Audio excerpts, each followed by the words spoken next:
మన రాష్ట్రంలో private unaided colleges managements వారు చాలా ఇబ్బంది పడుతున్నారు.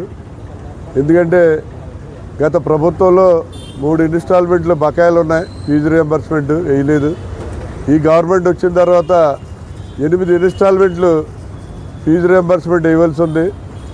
కేవలం వీళ్ళు ఒక ఇన్స్టాల్మెంట్ మాత్రం వేశారు, ఇంకో ఇన్స్టాల్మెంట్ సగం వేయటం జరిగింది. వీళ్ళకి 6 + 3 9 ఇన్స్టాల్మెంట్లు అంటే దగ్గర 2.5 సంవత్సరాలు ఫీజు రియంబర్స్మెంట్ అనేది లేకుండా ఒక మేనేజ్మెంట్ కాలేజీలు రన్ చేయడం అనేది చాలా కష్టమైన పరిస్థితి. చాలామంది మేనేజ్మెంట్స్ వారు మరి స్టాఫ్కి జీతాలు ఇవ్వాలని చెప్పి వాళ్ళ ఆర్థిక పరిస్థితి బాగోలేక ఆఖరికి భారీ పుస్తలతో కూడా తాకట్లు పెట్టి స్టాఫ్కి జీతాలు ఇచ్చే పరిస్థితుల్లో చాలామంది కాలేజీలు ఉన్నాయి. గవర్నమెంట్ కేవలం కార్పొరేట్ కాలేజీలు 4-5 కార్పొరేట్ కాలేజీలు చూసి అవే పెద్ద బాగా రన్ అవుతున్నాయి, అన్ని కాలేజీలు అలా ఉన్నాయనుకుంటున్నారు. ఈవేళ రాష్ట్రంలో 90% ఆఫ్ ద కాలేజెస్ చాలా దుర్భరమైన స్థితిలో ఉన్నాయి. చాలామంది కాలేజీలు కూడా మూసివేయడం జరిగింది. మీరు తక్షణం ఈ ఫీజు రియంబర్స్మెంట్ కనుక వేయకపోతే మరి చాలా కాలేజీ మేనేజ్మెంట్స్ వారు అమరావతి వచ్చి సెక్రటరియట్ ఎదురుగుండగా అక్కడ ఆత్మహత్య చేసుకోవడానికి కూడా వాళ్ళు రెడీగా ఉన్నారు. చాలామంది కాలేజీలు ఫీజు రియంబర్స్మెంట్ వేయలేదని వాళ్ళ పిల్లలకి సర్టిఫికేట్ లేకపోవడం వల్ల పిల్లలు డిగ్రీ కంప్లీట్ అయినప్పటికీ కూడా IAS IPS అవుదాం అనుకున్న వాళ్ళు కూడా సర్టిఫికేట్ లేక బట్టల కొట్టుల్లోనూ బంగారు కొట్టుల్లోనూ సేల్స్ బాయ్గా సేల్స్ గర్ల్స్గా పనిచేస్తున్నారు. చాలా దుర్భరమైనటువంటి పరిస్థితి ఈవేళ రాష్ట్రంలో నెలకొని ఉంది. ఎవరైనా కరస్పాండెంట్స్ ఫీజు రియంబర్స్మెంట్ ఇవ్వలేదని చెప్పి సెక్రటరియట్ దగ్గర ఆత్మహత్య చేసుకుంటే చంద్రబాబు నాయుడు గారికి ఇది తీవ్ర మచ్చగా మిగిలిపోద్ది.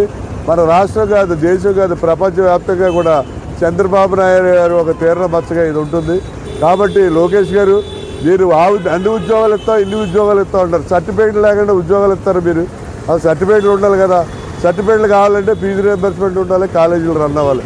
కాబట్టి మీరు తక్షణం ఫీజు రియంబర్స్మెంట్ చేయండి. మొన్న డిసెంబర్ నెలలో మీరు నన్నా యూనివర్సిటీకి వచ్చినప్పుడు నేను మిమ్మల్ని కలిసా. డిసెంబర్ మంత్ ఎండింగ్కల్లా ఫీజు రియంబర్స్మెంట్ వేస్తాను మీరు నాకు చెప్పారు. మీ ఎమ్మెల్సీలు వచ్చి అడిగితే మీరు సంక్రాంతి పండగకల్లా ఫీజు రియంబర్స్మెంట్ వేస్తామని నువ్వు చెప్పారు. సంక్రాంతి కూడా వెళ్ళిపోయింది, డిసెంబర్ వెళ్ళిపోయింది, జనవరి వెళ్ళిపోయింది, మీరు ఫీజు రియంబర్స్మెంట్ వేయట్లేదు. నేను కోరేది ఏంటంటే మీరు తక్షణం ఈ ఫీజు రియంబర్స్మెంట్ కనుక వేయకపోయినట్లయితే మరి వేళ రిలే నిరాహారదీక్ష చేస్తున్నాం. ఆ తర్వాత దీన్ని నిరవధిక రిలే నిరాహారదీక్షగా కంటిన్యూ చేయడం జరుగుతుందని చెప్పి తెలియజేస్తాం. అందరికీ నమస్కారం. మరి ఇప్పుడు విశ్వేశ్వరరెడ్డి గారు చెప్పినట్టుగా ప్రైవేట్ అండ్ అన్ఎయిడెడ్ కాలేజెస్ వాళ్ళ యొక్క యాజమాన్యం యొక్క పరిస్థితులు చాలా కష్టతరంగా ఉన్నాయి. ఎందుకంటే గత 3 సంవత్సరాలుగా ఇంచుమించుగా ఫీజు రియంబర్స్మెంట్లు పూర్తి స్థాయిలో అందక మేనేజ్మెంట్తో పాటు కాలేజీలో పనిచేస్తున్నటువంటి ఫ్యాకల్టీ కూడా చాలా ఇబ్బంది పడుతున్నారు. ఇన్నేసి సంవత్సరాలు ఫీజు రియంబర్స్మెంట్ రిలీజ్ చేయకపోతే మేనేజ్మెంట్ జీతాలు ఫ్యాకల్టీకి ఎలా ఇస్తారు? ఆ జీతాలు లేకుండా ఫ్యాకల్టీ పాఠాలను ఎంత చక్కగా చెప్పగలుగుతారనేది ఒకసారి మనందరం ఆలోచించుకోవాల్సినటువంటి పరిస్థితి. గత ప్రభుత్వంలో అలాగే జాప్యం జరిగింది. ప్రభుత్వం మారితే అయినా సరే మాకు ఈ కష్టాలు తీరుతాయేమో అని మేము అందరం భావించాము. కానీ గవర్నమెంట్ మారిన తర్వాత కూడా మాకు సరైనటువంటి సమయంలో ఈ యొక్క ఫీజు రియంబర్స్మెంట్ని రిలీజ్ చేయడం అనేటటువంటిది జరగట్లేదు. దాని యొక్క ఎఫెక్టు అధ్యాపకుల యొక్క కుటుంబాల మీద కూడా పడుతుంది. ఆ చిన్న ఉద్యోగాలు చేసుకుంటూ చిన్న జీతాలతో బ్రతికేటటువంటి యొక్క ఉపాధ్యాయులందరూ కూడా వాళ్ళ పిల్లలను చదివించుకోవాలన్నా స్కూల్స్కి కాలేజెస్కి ఫీజులు కట్టుకోవాలి. అవి కూడా వాళ్ళకి చాలా ఇబ్బందికరంగా ఉంటుంది. మేనేజ్మెంట్ ఇంకా చెప్పాలంటే చాలా వరకు ఆ యొక్క మంచి దృక్పథంతో వాళ్ళ స్టాఫ్కి జీతాలను శాంక్షన్ చేస్తున్నారు, కానీ మేనేజ్మెంట్ కూడా చాలా ఇబ్బంది పడుతుంది. కాబట్టి ఇప్పుడు మేము చేస్తున్నటువంటి ఈ యొక్క ఆందోళన అనేటటువంటిది మా యొక్క బాధను చెప్పుకోవడానికి మాత్రమే ఇదొక మార్గంగా మేము ఎంచుకున్నాము.